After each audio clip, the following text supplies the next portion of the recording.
Temos duas perguntas, vamos lá. Bom dia. Eu gostaria de perguntar em relação a essa prática de atividades físicas e tudo mais, para atender a população de forma geral, como que você orienta o paciente às práticas esportivas em meio a tantas dificuldades? Por exemplo, um negócio que a gente vê bastante em aulas é que seria ideal que a gente orientasse a prática de caminhadas e tudo mais, mas tem diversos obstáculos, por exemplo, a segurança, a falta de tempo.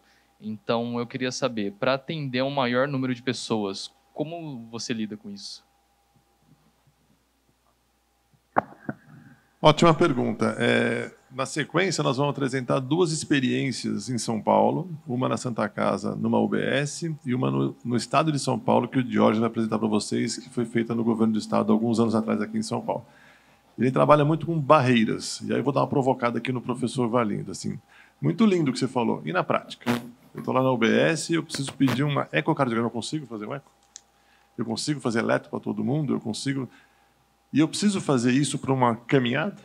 Eu preciso fazer isso para uma aula de tipo um funcional leve dentro de um controlado para todo mundo? Porque uma luta do nosso trabalho é tirar as barreiras.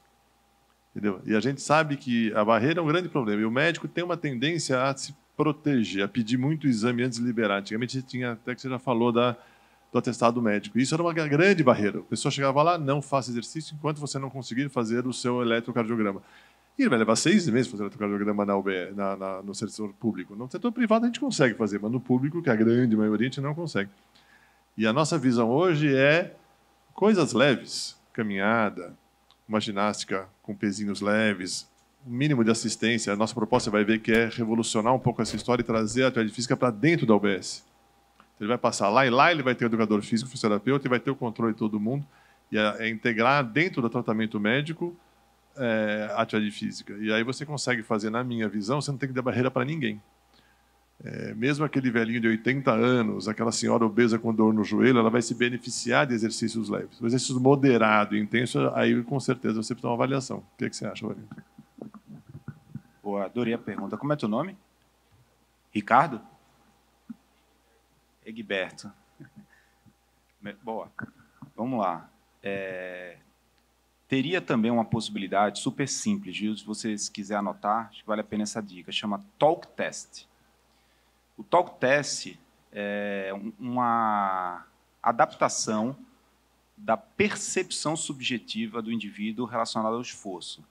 Existe uma tabela, que é a escala de Borg, que ela pode ser de 1 a 10 ou de 6 a 20, e ali você vai estar pontuando, mas, assim, na prática, a vida como ela é, o Talk Test ele é super válido.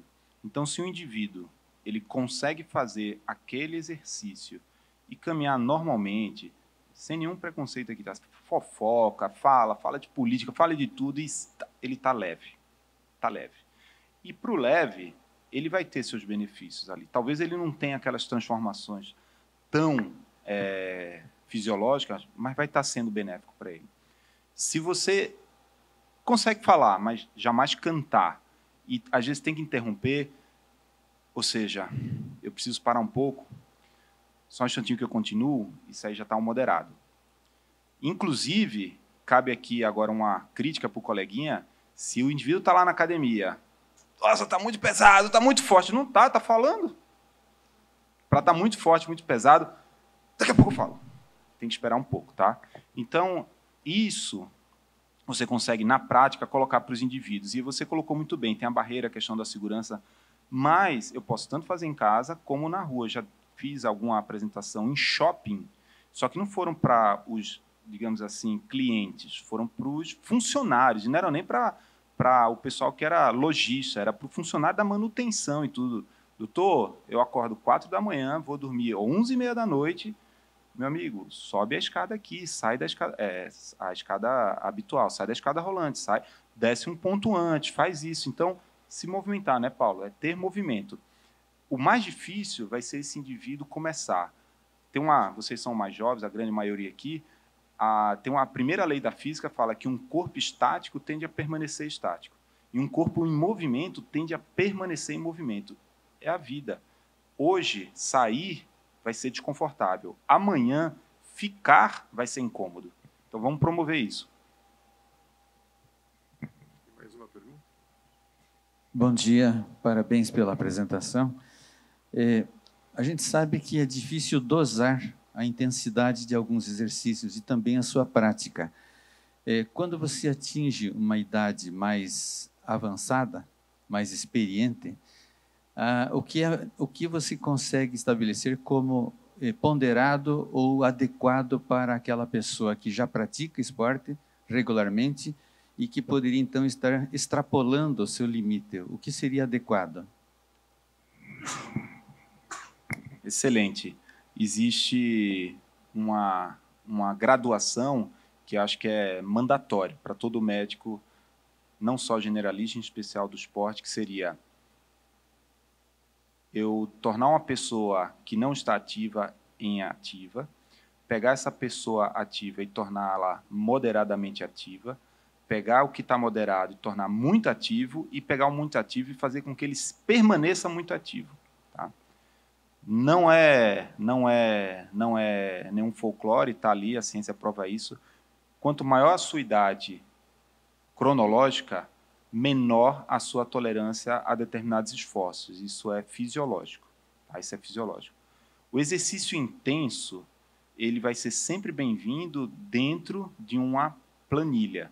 Ou seja, eu consigo ter, ao longo da minha semana, digamos assim, a ida a um exercício intenso. E aí o senhor tem toda a razão. Eu não vou conseguir dizer que para o exercício intenso é o mesmo do outro. Então, vou ter que usar a frequência cardíaca, a determinada condição cardiopulmonar. Você vai precisar cada vez mais esforços para atingir aquela frequência cardíaca. Tem um detalhe: frequência cardíaca máxima não é treinada. Se a minha frequência cardíaca máxima medida deu 180, ela é 180. O que vai mudar é que, para eu chegar em 180, à medida que eu vou treinando, vai ser cada vez mais difícil. Tá?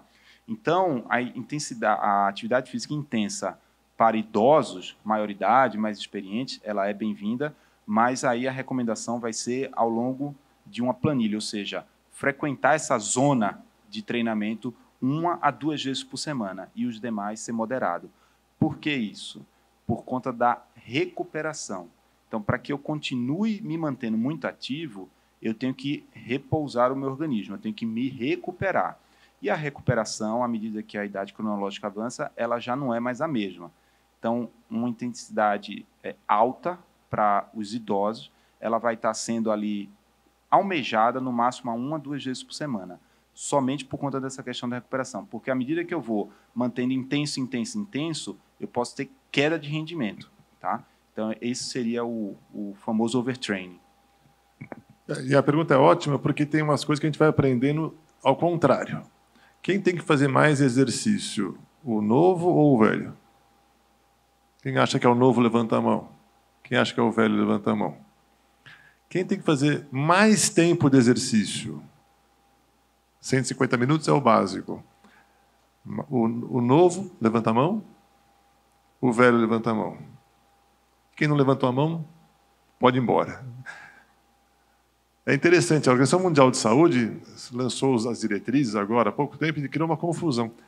E eu fiquei muito surpreso. O paciente cardiopata, o paciente diabético, o paciente hipertenso e a pessoa acima de 60 anos tem que fazer 300 minutos por semana. A pessoa saudável, 35, 40 anos, tem que fazer 150. O idoso, o hipertenso, tem que fazer exercício moderado, no mínimo.